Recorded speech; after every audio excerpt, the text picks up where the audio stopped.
Hello there. Using slaves to build our energy infrastructure will not make it green. It will make it blood red.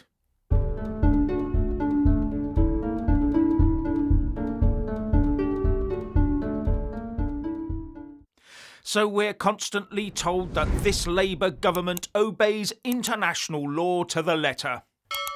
But where Ed Miliband and his net zero obsession are concerned, human rights, it seems, are off the menu. Because this Labour government whipped their MPs into voting against a House of Lords amendment to a bill that would have prevented the new energy quango called Great British Energy from buying solar panels where there was credible evidence that slave labour was used in their production.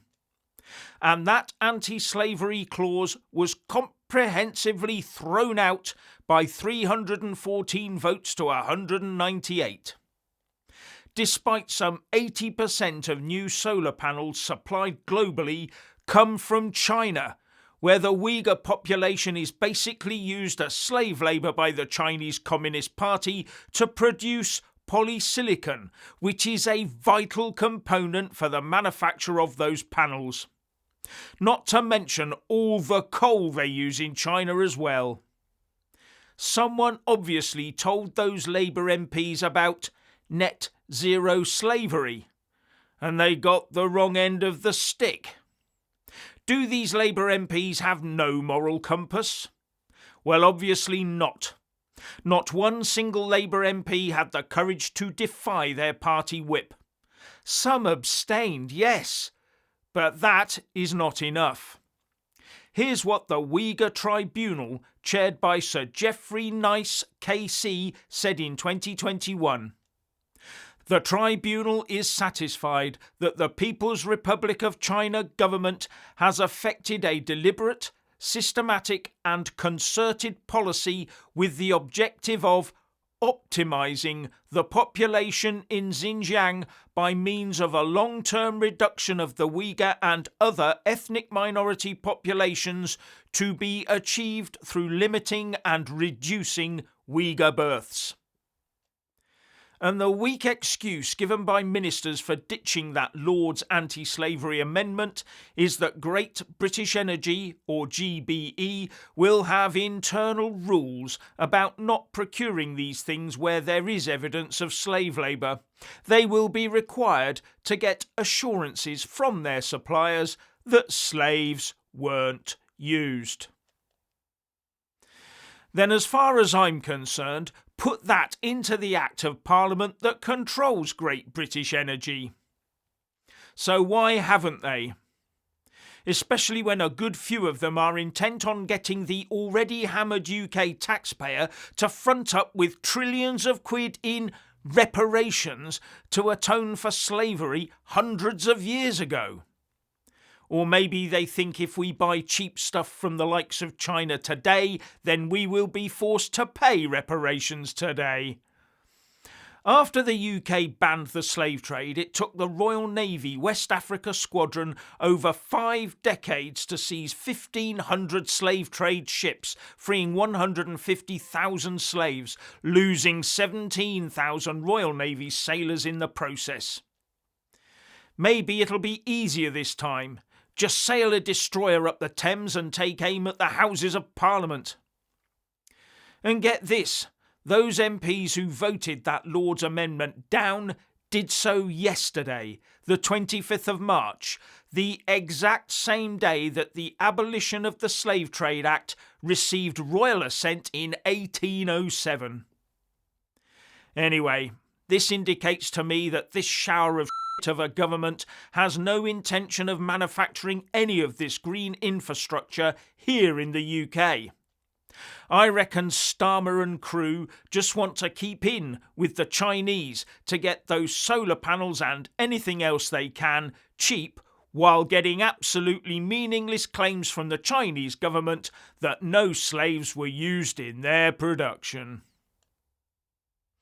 Now, veteran Tory MP Ian Duncan Smith pointed out that when the Modern Slavery Act was passed a decade ago, no one understood how bad the situation in China really was, adding that over 90% of polysilicon is made in China, and we know for a fact that 97% of all the solar arrays being sold here contain polysilicon from Xinjiang, which will have been made by slave labour. There is no dispute at all about that. And no one back a decade ago had any real idea that from Theresa May onwards, our net zero obsessed politicians would tie the nation up in so many stupid nut zero by 2050 laws. Remember, that started in earnest in 2019, only 6 years ago. 6 years. And this Chinese polysilicon monopoly will be the exact problem for Labour's uniparty establishment energy policy. They want solar panels to festoon the country from Land's End to John O'Groats, millions upon millions of them. And they will know one of the primary constituents of those panels will have to come from China, where the chances of that product being tainted by the use of slave labour and coal is extremely high. And if Ian Duncan Smith's figures are anywhere near right, dealing with the slavery problem would probably make net zero by 2050 totally unobtainable. And for the Starmer mob, whose net zero figurehead is Ed Miliband, that would never do. Unless that problem is ignored, or better still, obscured by red tape, of course. Now, we'll probably be told that Xi Jinping has reassured Keir Starmer that no Uyghurs were harmed in the process of manufacturing those solar panels. And diplomatic niceties will ensure the UK never asks the hard questions of the Chinese government, but rather takes them at their word. Net zero is far too important to them to worry about a few slaves. Now, you may be thinking, what exactly is Great British Energy? Good question, well asked. Because one Tory MP, Andrew Bowie, said during the debate, "Great British Energy is not great. It is not British and it will not generate any energy. Public funds should not be, must not be, funding imports tainted by modern slavery and slave labour. British taxpayers deserve better. A domestic supply chain that creates jobs at home rather than funding abuses abroad." It also turns out that this company does not have an electricity generating licence.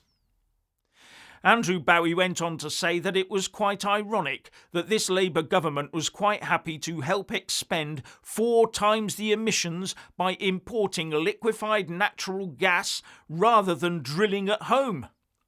And he also said, "The government want to import solar panels manufactured using coal power and tainted by human rights abuses, rather than giving our domestic supply chains the time to grow. It is an irony that is not lost on us, and neither will it be lost on the country. This is, I am afraid, the Pyrrhic victory of ideology over sense, and of zealotry over the national interest. It is bad for Britain, it is bad for bill payers, and it really is quite bad for the climate. The uniparty establishment is destroying our economy, our energy security, our food security, our heritage, and now our morality. We have to stop them somehow." Finally, please like, subscribe and comment below, and a big shout out to our Patreon supporters, and thank you for watching.